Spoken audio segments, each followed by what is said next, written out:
My wife of 15 years was cheating with her college friend who turned out to be a professional con artist.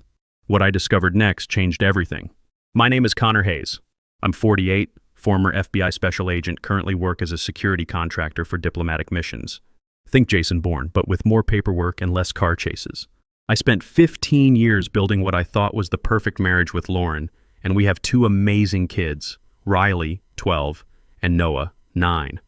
The job keeps me away 3 to 6 months at a time, Afghanistan, Iraq, various African hotspots where American diplomats need protection. It pays extremely well, $280,000 annually, but the cost is being an absent husband and father. Lauren seemed to handle it well. She managed our finances, raised the kids, lived the suburban dream in Colorado Springs. Looking back, there were red flags. Our monthly expenses had jumped from $8,500 to nearly $14,000 over the past year. Lauren said it was inflation, private school costs, the usual. I trusted her completely. She was my rock, my anchor, the reason I risked my life overseas to provide for our family. Then there was Tyler Brooks, Lauren's old college friend who'd recently moved to Colorado Springs. Divorced, worked in real estate investment. He'd been coming around more often, helping Lauren with financial planning while I was deployed. I was actually grateful someone was looking out for my wife. Christ, I was naive. If you enjoy stories about betrayal, revenge, and justice served cold, hit that like button and subscribe right now. Every day brings completely new stories, each one more intense than the last. Everything changed on March 15th, 2024. I'm in Kabul, pulling a 16-hour shift guarding the embassy compound. My secure phone buzzes at 0300 local time. Unknown number, US-based. The message just said, "Thought you should know." Attached were 3 photos. My wife Lauren walking into the Marriott downtown. Same timestamp, different angle. Lauren and Tyler entering an elevator, his hand on her lower back. Third photo, their shadows against a hotel room window. My first instinct was denial. Had to be fake. AI generated some kind of mistake. But that dress, I'd bought it for Lauren's birthday last year. The distinctive scar on Tyler's forearm from his motorcycle accident story was visible in the elevator shot. I sat in my concrete bunker in Afghanistan, staring at proof my marriage was a lie, unable to do anything about it. That feeling of helplessness lasted about 6 hours. Then the FBI training kicked in. I started with our joint bank account. My clearance level gives me access to certain financial tracking tools, perks of working in federal law enforcement for 20 years. What I found made my blood boil. $45,000 transferred to an account under Brooks Investment LLC over the past 4 months. When I called Lauren to ask about it, she had an answer ready. Too ready. "Oh honey, Tyler's been helping me diversify our savings. Real estate markets are hot right now, and with your deployment pay, we should be investing smart." I'd heard enough interrogations to know when someone was lying. Lauren's voice had that slight uptick, the over-explanation, the deflection. She was fucking him and stealing from me to fund their lifestyle. Credit card statements showed a pattern. Expensive dinners every Tuesday and Friday, hotel charges, jewelry purchases I'd never seen Lauren wear. One item caught my attention, a $3,200 bracelet from Tiffany, bought the same day as a $450 hotel charge. I requested emergency leave. Family medical situation, not technically a lie. I landed at Denver International on March 20th, told no one I was stateside. First stop, rental car, basic surveillance kit from my gear locker, and a cheap apartment 2 blocks from our house. The next morning, I watched Tyler's black Audi A6 pull into my driveway at 10:15 a.m. He had a key code for our garage. My garage. He stayed for 3 hours. When Lauren picked up the kids from school, she was wearing the Tiffany bracelet. For 2 weeks, I documented everything. Tyler came over every Monday, Wednesday, and Friday while the kids were at school. They'd also meet at hotels twice a week, different locations, but always upscale. The Hilton Garden Inn seemed to be their favorite, specifically room 237. But surveillance from outside wasn't enough. I needed audio, video, concrete evidence that would hold up in court. That meant going inside my own home, inside their hotel room, inside their vehicles. What happened next still gives me nightmares. I waited until Lauren took her Ambien. She'd been using sleep aids since I deployed. Guilt, maybe? At 2:30 a.m., I used my key to enter my own house like a burglar. The plan was simple. Plant recording devices in the living room and bedroom, small cameras in strategic locations. In and out in 20 minutes. 15 minutes in, while installing a microphone under our dining room table, I heard footsteps upstairs. Lauren was awake. I could hear her stumbling toward the bathroom, then, coming downstairs for water. I had seconds. The closet under the stairs was my only option. I squeezed inside, pulled the door shut just as the living room lights came on. Through the crack, I watched my wife of 15 years walk past in her nightgown, the same one I'd bought her for Valentine's Day 2 years ago. She stood in the kitchen for what felt like hours, but was probably 5 minutes, drinking water, checking her phone. My heart was hammering so loud I was sure she'd hear it. Finally, she went back upstairs. I finished the job with shaking hands, planted the bedroom camera in an air vent that gave a perfect view of our bed. The bed where my children were conceived. The bed where another man was now fucking my wife. The next night brought even more terror. Lauren's BMW needed a GPS tracker and audio device. Simple job, except our garage door opener had been malfunctioning, making random grinding noises at night. I'm under Lauren's car trying to attach the GPS unit when the goddamn door opener kicks on by itself. The grinding, mechanical screech echoed through the neighborhood like a fire alarm. Mrs. Patterson's house next door lit up immediately. I could see her silhouette in the window, then her back porch light came on. I'm lying flat under a BMW at 4 a.m. in my own garage, watching my 70-year-old neighbor investigate what she probably thought was a break-in. The garage door was cycling up and down randomly.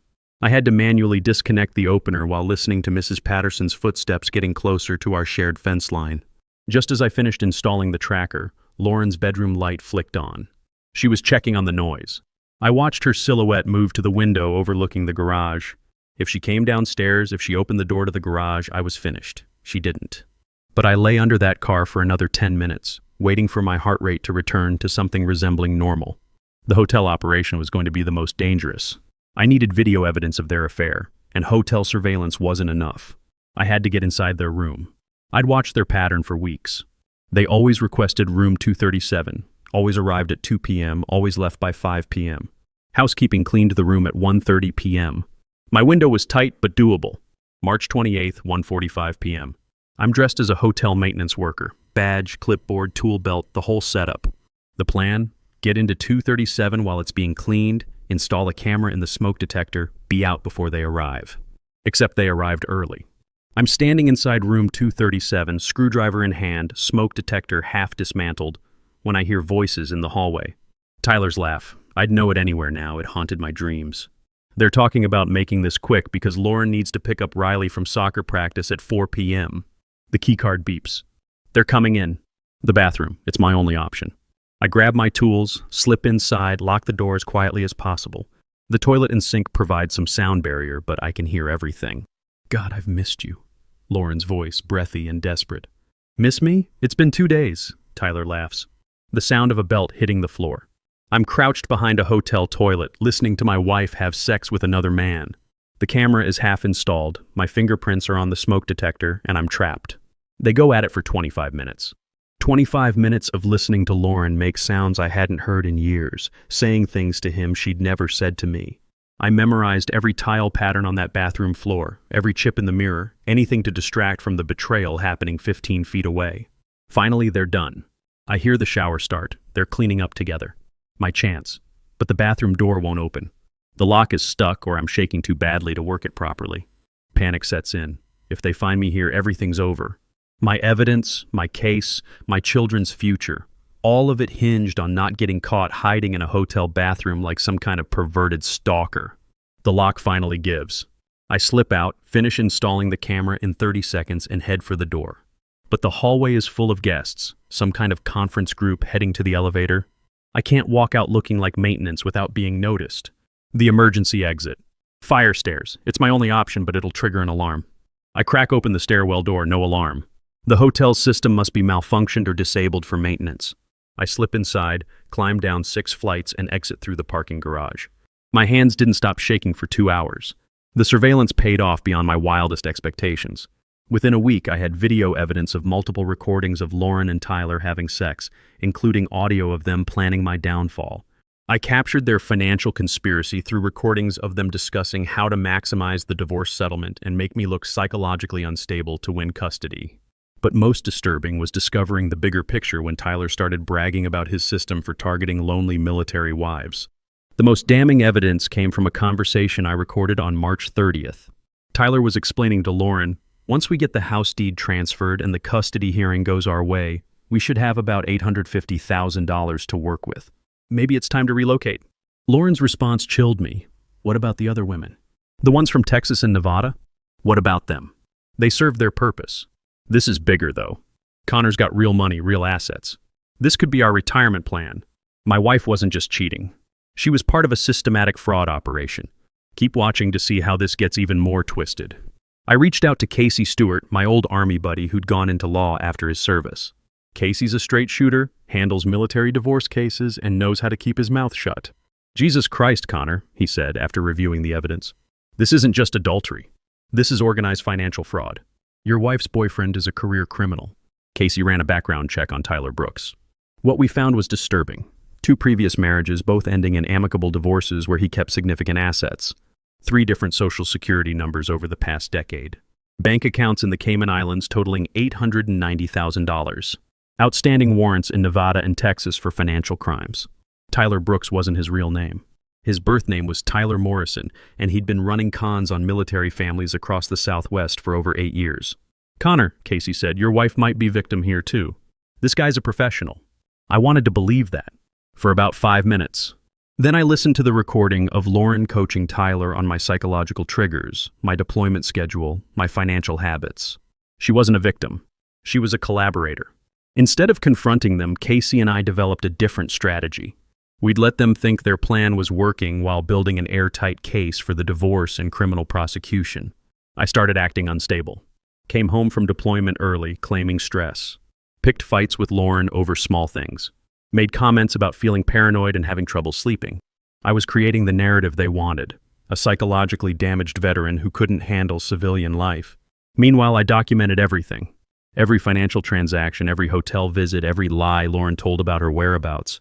The camera in room 237 was providing weekly evidence of their affair and their planning sessions. On April 15th, I hit the jackpot. Tyler, feeling confident in his success, started bragging to Lauren about his previous clients. The woman in Nevada was pathetic. Her husband deployed to Qatar, and she was so lonely she practically threw money at me. Cleared out their joint account, $78,000, before he knew what hit him. He had victims. Multiple victims. This was a federal case now. But what Tyler didn't know was that I was already 3 steps ahead. Lauren filed for divorce on April 20th. The papers cited irreconcilable differences due to plaintiff's psychological instability and substance abuse. She was demanding 70% of our assets, full custody of the children, and $4,500 monthly alimony. Her family hired Calvin Pierce, one of Denver's most expensive divorce attorneys. The retainer alone was $50,000, money they clearly didn't have unless Tyler was funding it.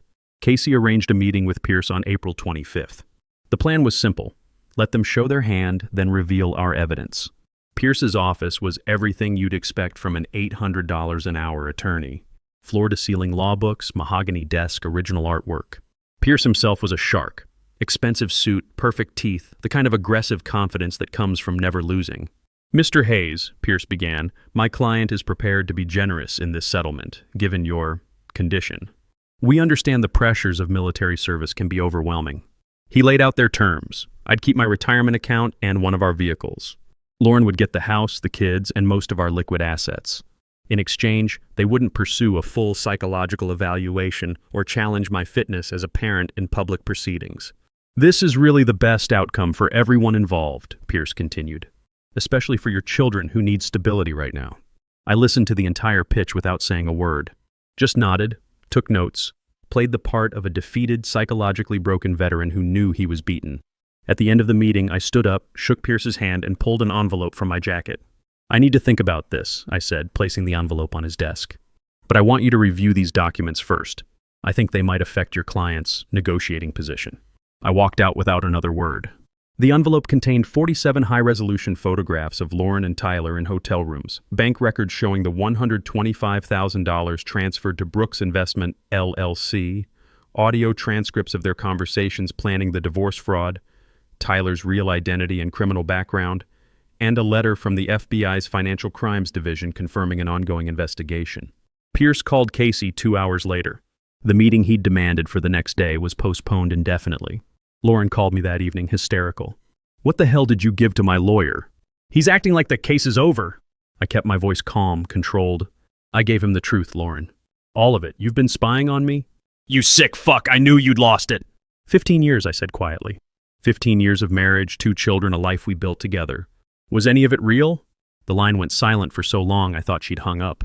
Connor, save it. You picked your side. Now live with the consequences. Within 24 hours of Pierce seeing the evidence, Tyler was making moves. I watched from my surveillance apartment as he loaded suitcases into his Audi. License plate scanners I'd placed on the routes to Denver International Airport confirmed my suspicions. He was running. But I'd been ready for this possibility. The moment Tyler made suspicious financial transactions, specifically purchasing a one-way ticket to Brazil, I made a call to my former colleague at the Bureau. Special Agent Jake Murphy and I had worked together on international fraud cases. Jake owed me a favor from a case in Miami where I'd provided intelligence that broke open a money laundering operation. Jake, I need a professional favor. I gave him Tyler's real identity, his travel plans, and the evidence of his fraud operation spanning multiple states. Within 6 hours, Tyler Morrison was on the FBI's financial crimes watch list. He never made it to Brazil. TSA flagged him at the Miami connection, and FBI agents were waiting when he landed. 8 years of running cons, and it all ended in an airport detention room. When Lauren found out Tyler had been arrested and their money was frozen as evidence, she called me at 2 a.m., sobbing. He's gone, Connor. He took everything and ran. I don't know what to do. You know exactly what to do, I said. You just never thought you'd have to face the consequences. Tyler Morrison pled guilty to federal fraud charges across 4 states. 8 years in federal prison, $340,000 in restitution to his victims. Lauren was named as a co-conspirator but avoided prison time in exchange for testimony against Tyler and agreement to a settlement that left her with almost nothing. The divorce was finalized on June 15, 2024. I retained full custody of Riley and Noah. Lauren received $50,000 settlement and visitation rights under supervision. She had to move back in with her parents and find employment. She's working as a receptionist at a dental office now. I kept the house, vehicles, and 95% of our assets. The community found out everything. Small town, big scandal. Lauren went from respected suburban mom to local pariah overnight. The soccer moms whisper when she shows up for supervised visits with our kids. Riley and Noah are doing well, all things considered. Kids are resilient, and family therapy is helping them process their mother's betrayal. They live with me full-time now, and I've transitioned to domestic consulting work so I can be home every night. I sold the house. Too many bad memories. We bought a ranch outside Colorado Springs with enough land for the German Shepherd I promised the kids. His name is Ranger, and he's the best security system money can't buy. The most unexpected outcome has been the letters I've received from 3 other women across the country, Tyler's previous victims. The FBI investigation uncovered his entire network. These women thanked me for bringing him to justice and giving them closure they never thought they'd get.